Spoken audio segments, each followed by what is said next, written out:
Good evening and welcome to the Fourth Estate. My name is Raymond Mujini and thank you so much for joining us on this Sunday. Now, the week has been dominated by conversation on the national budget, but more specifically the national debt that Uganda is contracting year on year. And to discuss that this week, we have with us in the studio Ismail Musaladu. Thank you so much, Ismail, for making time. You have been writing those stories, so we're going to have a conversation about the stories themselves. And we're joined by our veteran, Yusuf Serunkuba. Thank you so much for coming back. We had hoped that government wouldn't allow you back, but now that you're back, it's a testament to their goodwill and willingness to engage. No, I'm still hoping they keep the goodwill. You never know. Things change so fast. Yeah. All right. Ismail, we want to start with you. From Monday till Friday, the Daily Monitor has been leading with the same headline, national debt. What was it about national debt that this week the Monitor decided this will be the story of the week? Thank you, Raymond. It was a very deliberate process, a very deliberate agenda that we should go out there and exhaust these issues, the matters debt, and put it to rest.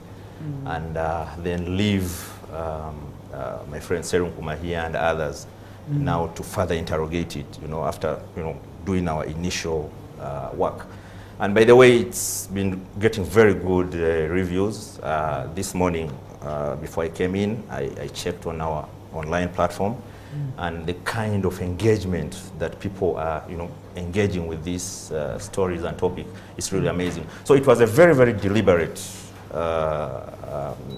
process, a very deliberate agenda that let's exhaust anything and everything about debt. We need to know how much is it right now. But I can tell you that although there was a figure that we quoted officially of about, I think 66 trillion, okay? Other analysts, other people whose work is to monitor our debt situation, including some technocrats that we speak to offline.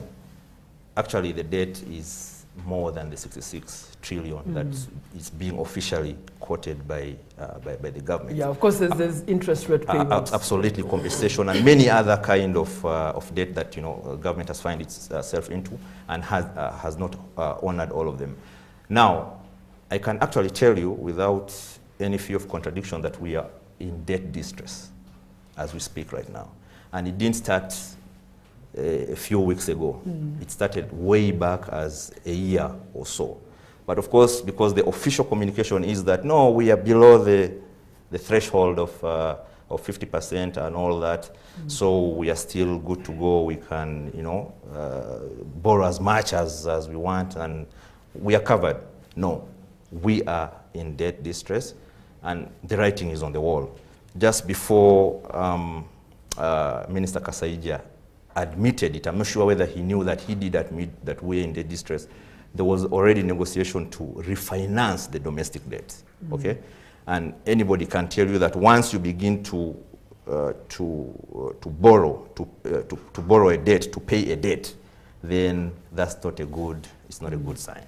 Yusuf, I want to bring you in here. So 4 financial years ago, the Minister of Finance then, before the Public Finance Act changed, presented a budget. And for the first time, this small line called interest payments on debt moved up just below the infrastructure. Infrastructure was the biggest spending at that time. Now, 3 years down the road, it's almost the biggest expenditure for our budget. Why are we where we are right now? Why are we in a discussion on debt just before we release our budget? Thank you, Raymond. And allow me, this being the Fourth Estate, to first of all give credit to Daily Monitor for the wonderful job done, giving us a week that specifically focused debt, right? And they didn't just do it, they did it with some style, right? They made it easily accessible to ordinary folks. Especially the headline which said that every Ugandan, estimated 43 million people, including my 8-year-old son, we have to pay. Government has borrowed in our names 1.5 million Uganda shillings. My mom, who doesn't know how governments operate, and my son is still struggling to understand what reading and writing, government borrowed in their names. I should tell you a funny story rejoinder to this. There's someone that I work with on the supply side of things, so I was texting him to send me my money, and he told me, look here, I am actually saving to pay on the national debt of 1.5 million, so I'm unable to send you money. That's how comprehensible it became. I want to send my shout-outs to the editors who were especially, tinkering with the headlines. I think that they got that really spot on. It's easily accessible to ordinary folks, and now people have to think about what, if you call them crimes, the crimes that government is committing in their names, and the debts that government is eating in their names, right? So now, the headlines that fall also really superb. Things like, who are our biggest funders, right? Who is giving us all these monies? And then, what are we using this money for, all right? I think it was superbly executed pieces of journalism the past week. And, credit to the Monitor for doing this kind of stuff. The question you asked me, how did you get here? Perhaps I want to push this further, right? I have a bit of training in political economy. But when you're taking credit, the giver has to see you too, right? Are you able to pay me back? That's a simple logic for creditors. Are you able to give me this money back, right? I think we need to ask those who are giving us this money, why are they giving us all this money, right? And I think I was suggesting to Ismail here before the show that, I think the next segment should focus on those who are giving us these monies. Because I don't think they don't know that we're in debt distress, right? I'm sure they do know. But why are they continuously giving us this money, right? Because we might blame Kasaija, the government of Mr. Museveni, for, picking all these loans. But still in the Daily Monitor stories, they showed us that over 15 countries are actually in distress or high risk, right? And all these countries are still receiving aid. So we need to think through the giver. What is your project? What is your scheme? How do you justify continuously lending people that they're unable to pay back? 15 countries on the African continent, and many of them are still receiving. So I'm not trying to dodge your question, but how did we get here? We've just been borrowing. But I think as we think about the ways in which Monitor is really exciting us with doing these beautiful stories, maybe we need to refocus them a little bit, because it's a transaction between the giver and the taker, right? So the giver, is he blind to the realities on the ground, not just in Uganda, but so many countries? Maybe I think that would be a good way to continue this conversation. Ismail, the other thing that I had wanted to ask the Daily Monitor, and it's a concern that I passed on to the editor, the question of debt has to go hand in hand with increase in tax revenue. Over the time, the growth in tax revenue has been almost less than 1% than the growth of the debt. So we are earning far much less, but we are borrowing far much more. When you were doing these stories, what did you identify as the weak spot to say that this is the crisis facing government currently that's leading them to this debt situation? Raymond, you see, there was a time whereby we just didn't know where to start, because problems is littered all over the place. We've reached at a point whereby I think even as a country, as a government, the problem is not just one solo problem. It's a combination. And because it has been allowed to grow, we've reached a point whereby each single issue is it's an issue in itself. I can give an example. For years, we've been speaking about expanding the tax base, okay? But what is, the managers of this economy doing? They are deepening the tax base. That essentially means that the same source, the same small segment of the economy that has been paying taxes over the decades are still the same source where the government is tapping from each kind of revenue it thinks of. Now, we have a huge informal sector, which is actually, there are several statistics. There are some that put it at 52, others 57. That's just informal sector alone. And within that informal sector, there are a substantial entities in there that earn taxable income, and they are not touched, okay?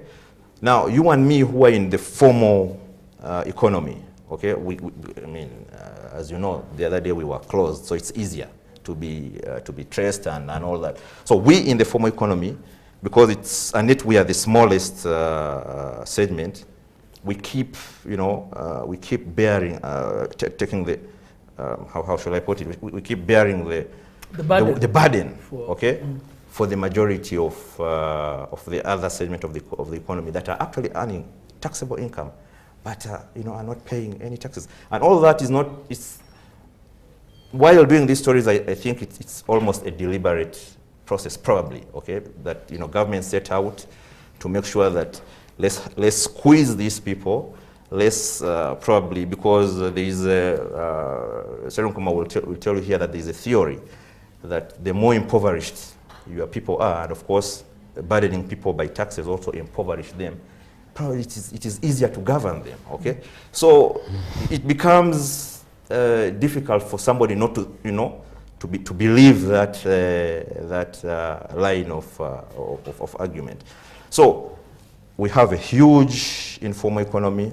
Many people there, including politicians and all people who matter in this government, hiding in that segment of the economy, making taxable income, a lot of money that should be taxed, and they are not in the bracket that should be contributing their fair share of taxes. And that's a problem.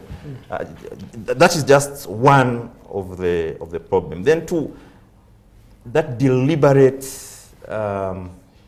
move, to make sure everybody pays taxes is not there, And that's the responsibility of this government. So, Ismail, let me just come in briefly here on taxation and productivity of small-scale businesses, right? I still want to push this conversion back to the givers of these monies, because I can tell you the givers of these monies know we can't pay back. They 100% know we can't pay back this money, right? But it's a method of controlling us.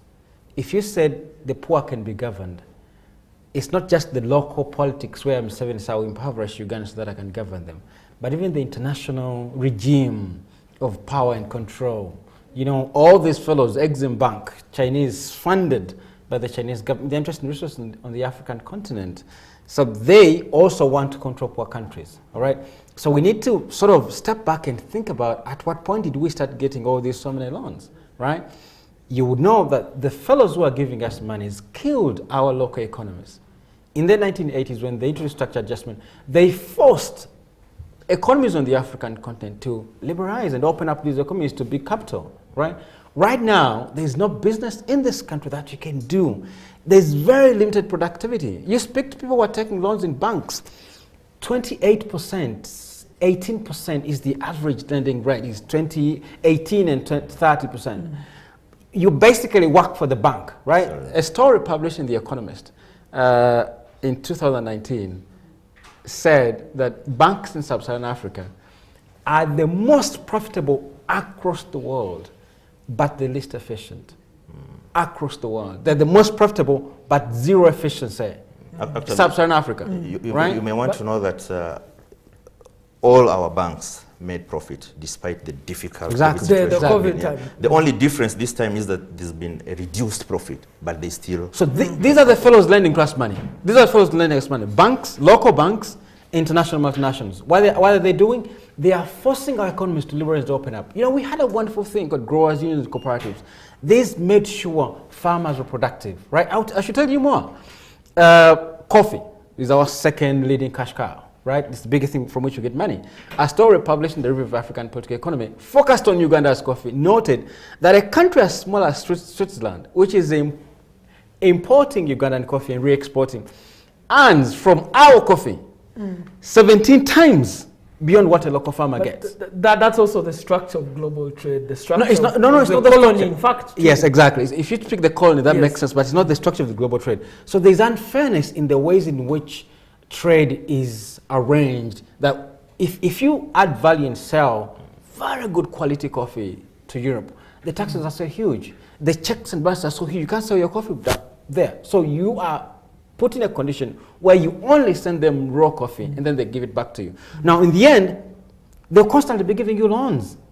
because even when they know you can't pay back this loan, they will still give it to you because that's the way they're controlling you. So the point that Ismail made is not limited to the Ugandan political space, that Museveni would be happier to govern very poor people. Of course he would.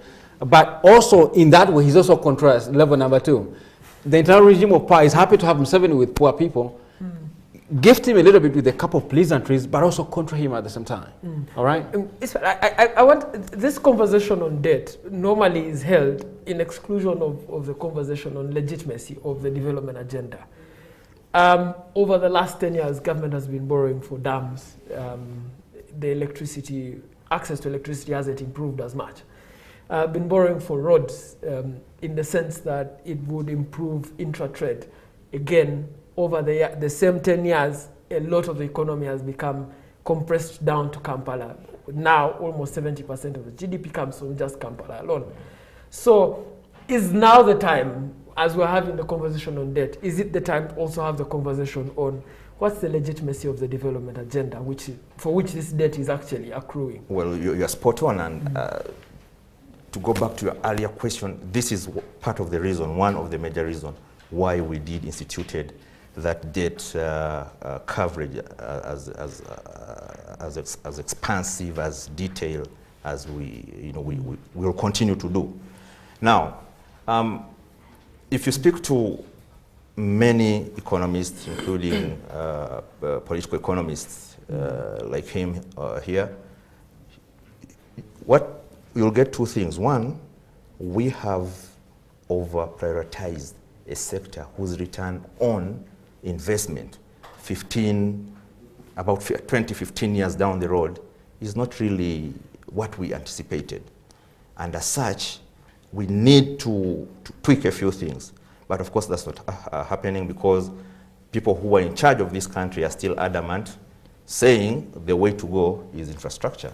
Look, we have excess power, I think by 600 megawatts or something, but the cost of power is still very expensive. Even to people who produce en masse, manufacturers who you will expect should be subsidized, but the cost of power is still outside their reach, okay?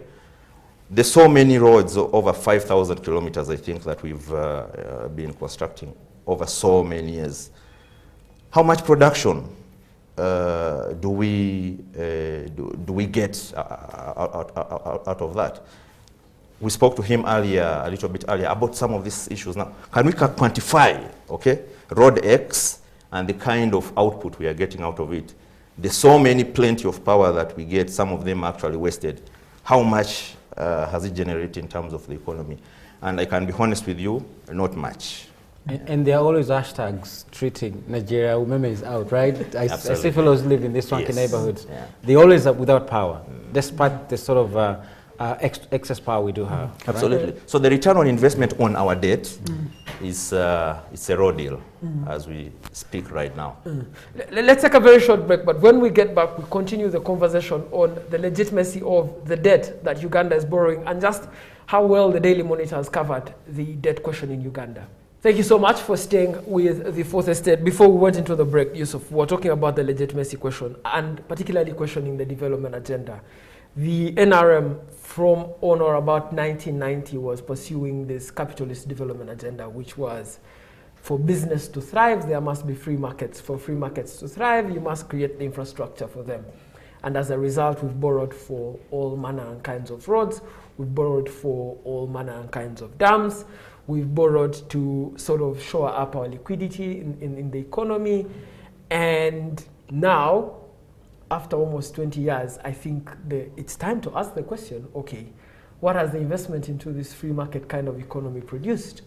And that's a question of political economy. Yeah. Is now the time for us to debate the economic agenda and development agenda of Uganda, or is now the time to first wait to reap the fruits that have come out of this development agenda? We have a crisis on the African continent.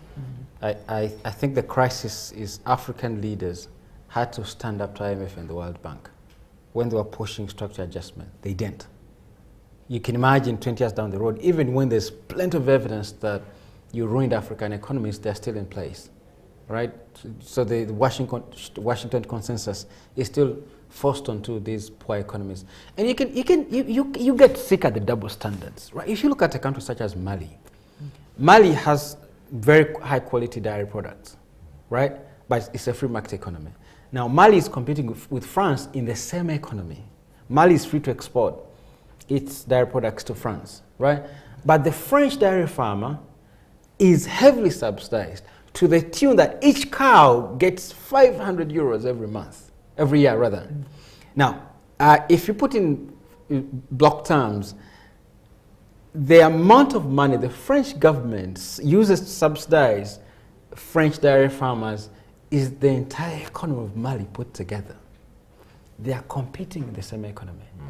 What used to happen in the African continent was that African governments used to cushion these economies, used to negotiate terms in terms of how much should you sell your coffee, right? Trade unions were very powerful in doing the thing. Cooperatives were very powerful. When Nandela Mafabi was in charge of Bugisu Cooperative, he still is. Farmers, he's still in charge, but the fight against him is really continues, huge. That continues. The fight continues. Yeah. The Bugisu Cooperative farmers who subscribed to the cooperative were really making so much money, right? A kg of coffee moved from, I think, 2,000 to 6,000. About that, yeah. And still continues to grow. But the amount of hostility that the cooperatives are facing is huge. So we missed an opportunity, and I think we continue to miss this opportunity. We had to stand up so that we can make our economies productive. I can tell you there's nothing productive in this country. A couple of things conspire. The lack of subsidization in the local economy, especially in agriculture and the other sectors, and also the absence of local banks, right? Can you imagine we have an economy which runs on international banks only? We have a cartel of thieves called UBA, right? They're lending at so much money, like even not what Bank of Uganda allows them to lend.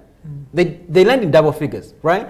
We have a cartel manned by largely multinational banking institutions which are in charge of our economy. They can actually choose to, sabotage the economy because they have so much leverage. And over the time, we have killed all the local banks. Can you imagine that Parliament, you remember the investigation to Bank of Uganda, 7 local banks were closed without minutes, without evidence. So what type of economy is this that you are bringing in more money as credit and you think the productivity so that you can pay back this debt? It's sort of we missed a moment. I think the African continent has to realize we need to go beyond our leaders. I think Museveni also has to realize that even if all of Uganda shut up, no one talks in the media, no one talks in the public domain, no one in the society is speaking. If he were left to be in charge of running this country without nobody talking, still, the multinationals will steal him. They will steal whatever he has to develop this country. Yes, I just want to press you a little bit on that one, the structure adjustment programs. There's very little evidence to even suggest even those countries that rejected the structure adjustment programs recovered by themselves. Latin America, no country rejected. Yes, I mean, those countries where the structure adjustment programs did not go, those countries that remained communist, those countries that do not have free market economies, still have the same debt problems we have. I mean, is it a crisis of systems of government, or it's just a crisis of development agendas? No, first, it's not true. The structure adjustment didn't reach everywhere they wanted it to go. It was forced. It was forced. The Ghanaian Minister of Finance, I think in 1985, stood up in an AU meeting and said, hey, look, these guys are forcing us to privatize, to sell all these state parastatals, which are actually helping people. But I can tell you this is going to ruin my economy, right? And all the economists, ministers and their PAs in this AU meeting agreed once we implement the things, our economies are going to be ruined. But World Bank said you have to do it. Can you imagine this is evidenced, they would even walk into local parastatals, assign World Bank accountants to make sure they produce audit reports which show that they were not performing so that they can give the argument for privatization, right? So the Washington consensus after the collapse of USSR went everywhere. Now for those countries who didn't take it, you can't imagine the amount of hostility they faced. Take the example of Cuba. Take the example of Brazil. Brazil has lost 2 presidents, Lula da Silva and what's her name, and the lady. They were kicked out because they were trade unionists, right? They believed in working for the ordinary folks, You see, so they reached everywhere. In those countries that resisted, they lived under extreme pressure from the international regime of power and control. You know, we started a thing called the BRICS. This is Brazil, Russia, India, China and South Africa. It's been collapsed. It's collapsed. The sitting president of Prime Minister of India was allegedly found corrupt. In Brazil was corrupt. Russia is under extreme sanctions. It collapsed. The fellows who are lending us money don't allow any of these small countries to actually grow on their own, right? So they kill their local economies, and they constantly give us, the thing I said at the very beginning is 100% true. They know for sure we will never pay back this money, but they keep giving it to us because they know that's the only way you can control us. China has joined the bandwagon because they know what has happened to Zambia. You take the resources. I'm told, I don't know if Ismail's been, I'm told, I don't know, that Lake Victoria now, China is looking at, look, you can't pay this huge debt. Give us your freshwater lake, the biggest one in the world. All right, so the lenders are using these monies as methods of control. Now, the problem is that the fellows we have in charge of our countries have instead played comprador. Ismail, I want to bring you in here. The one thing that comes to mind very prominently when people talk about debt forgiveness, which is what Matia Kasade was talking about, was a speech by Thomas Sankara at the OAU where he said, look here, I can't pay you back. I will not be able to pay you back, and I'm not going to pay you back. Essentially, we see our government moving towards that direction of saying, even if you captured all the assets of the country, I'll not be able to pay you back. So as Uganda joins this long list of countries begging to be forgiven on debt or their debt to be restructured, what implications does that have on the ordinary day trader in Uganda? Yeah, well, we are already in that bandwagon of asking for, debt for forgiveness. Actually, for the last, I think, it picked up pace in the last 2-3 years. There's that call, again, we must be forgiven our debt. And this COVID situation actually seemed to amplify that.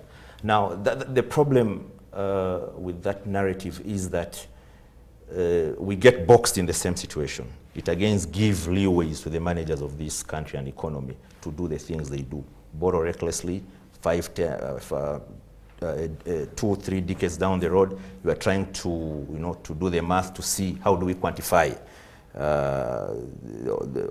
the debt that we've borrowed in terms of real tangible things, and it's very minimal. So, well, I hate to say it, but you lay your bed. I mean, there's that saying. I can't remember exactly how it goes, but then you need to take responsibility for your actions. Okay, yeah, so it sounds, I know, very ugly, but sometimes it is what it is. Now that said, is on the other hand, if you look at now, he gives us a lot of geopolitics and the global situation, which is accurate, by the way. That's exactly how it is. It is like, it already written, it's a scripture written somewhere, and they keep ticking the box, and it's just working out in their favor. Now, if you look at the resources that these fellows have taken out of Africa, we owe them nothing anyway.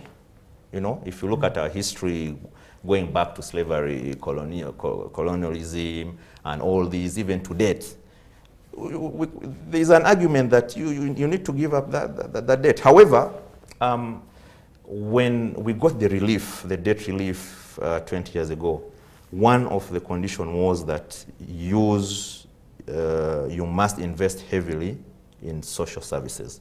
And as a result, we've seen UPE come on board. Actually, UPE is not a brainchild of Mr. Museveni's government and NRM. No, it was part of the condition that came along with the debt relief. We are going to do this, but we expect you to do this. And that's how actually UPE came in. Now I think USE. So at least we have a section of the population who can write their names, thanks to UPE and USE. Speaking about some of the benefits of the debt. So in that, in terms of that, there is something registered. But of course, we can debate the quality of education. We can debate whether it hasn't stagnated actually the entire population and all these things. So Yeah. that's a debate we can have. But as a result of the debt forgiveness we had decades ago, it ushered in UPE, which is, of course, I know the current government owns it as their own baby, but it was part of the condition made. I should show you how UPE is really colonial, and we should heap in praise on it. It's really colonial because then university education would be free, right? So the structure adjustment people pushing the privatization agenda argued that university education was a luxury. All you needed was to learn reading and writing. That was enough, right? So the production of free thinking and active beings was a luxury. So this is why we have this thing called UPE, is to train people who can only read and write, who can't think. And you know now we produce a bunch of videos. I live at a university, well, I should say terrible things about the students who are at the university. But you know, over the period, the quality of university products has gone down. And part of it is UPE products. You know, they can't read basic texts. They can't comprehend basic texts because they're UPE products. But the problem is not that those kids are daft. It's the nature of the education which was designed to produce them as only literate. You can write your name and you can read, and that's the end of story.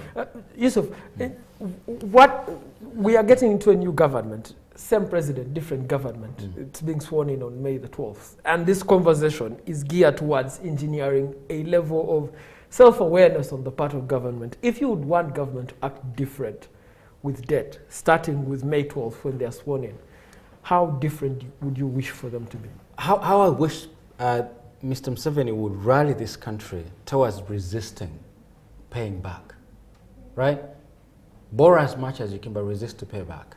The thing that Ismail spoke about, he said, we don't owe these guys anything. And he took it as far as back as slave trade. That's too far. That's extremely far. Just take it back to 1960. This entire time, they left their tentacles behind to continue stealing from these African countries. You can be shocked that in West Africa, many of those West African countries still bank their central bank is the Bank of France. They're still stealing. Here, we have very stupid, very colonial terms of trade against which we trade with. Like the example I gave you, we grow some of the finest coffee in the land.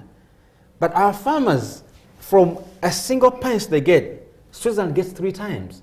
3 times. We're selling our bag between 2000 and 2012. A bag of coffee in Uganda was selling at 1,130 euros. That was the best price. Switzerland was getting 700 euros from it. The same bag. You send it, the same grammar, you send it to them at 1,130, sometimes at 68, by the way.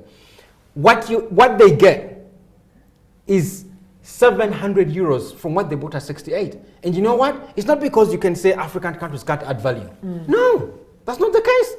Even if you added value, you can't sell it in their market. But they easily, a country which doesn't even grow anything, by the way. So in the crafting of these unfair terms of trade, in the crafting of the double standard where they force us to liberalize and they don't, because they continue to support their farmers. And they think we are dumb that we grow from aid. They're using aid to control. If only, Museveni would say we are resisting. We're not paying back this money. He say, Lord, but we can't pay. And you know why we can't pay, so we're not paying back. He will be the consequences of international relations for that would be very dire for him, though. But you know, even if you resisted taking credit, by the way, they'll force you to take the loans. Yes, Ismail, very finally, how different, and because you've been on a week of doing stories, how different would you wish for the ministry to treat the way they borrow and how they use the money that they borrow? Again, I'm sorry to disappoint you that we're not going to see any, by using Mr. President Museveni's word, fundamental change or shift in the way borrowing and using of that money goes. Even in his, I think, 6th term or something, it's going to be more of the same. So probably what we need to do is to tighten our belt, go in this roller coaster journey, and see where it ends up. But the other thing, probably, you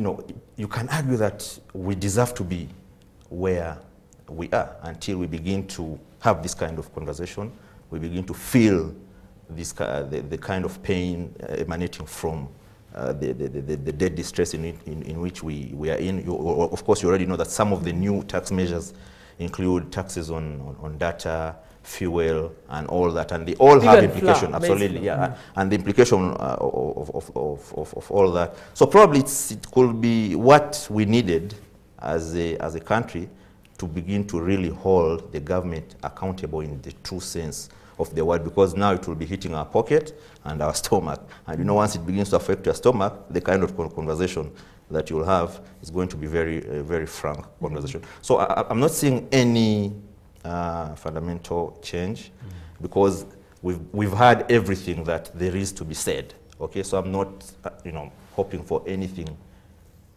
anything new. But Ismail, do you realize it's not possible to hold this government accountable on anything? Yes and no. With the exception of the work that you guys are doing, reawakening the masses, I really want to thank, I don't know if I can thank Monte enough for trying to do some sort of activism in their lead stories. I think this was probably executed. That's the far we can go as regards holding the government accountable. We can't do much. The more we say, hold themselves accountable, we don't have the mechanism. Our media houses are underfunded. Our parliament is, for the theatrics of it, overpaid. Museveni even said, I'll be happy if you actually dissolved it. That would be really wonderful. Absolutely. You can even close the following morning. You come on Monday morning. If Museveni put parliament of Uganda in a referendum, I'll vote for the closure of that house. Right? 100% vote for closure of that house. Because, for the theatrics of it, you have these spaces. Let me suggest this, Raymond, to Daily Monitor. Now that they've really wowed us with this sort of coverage, could they pivot, turn the tables to the givers of these monies? What is Exim Bank's gamble? What is World Bank's gamble? What is the gamble of all these local bankers giving money to this gamble? What is their gamble? Because you check creditworthiness of the person taking the credit.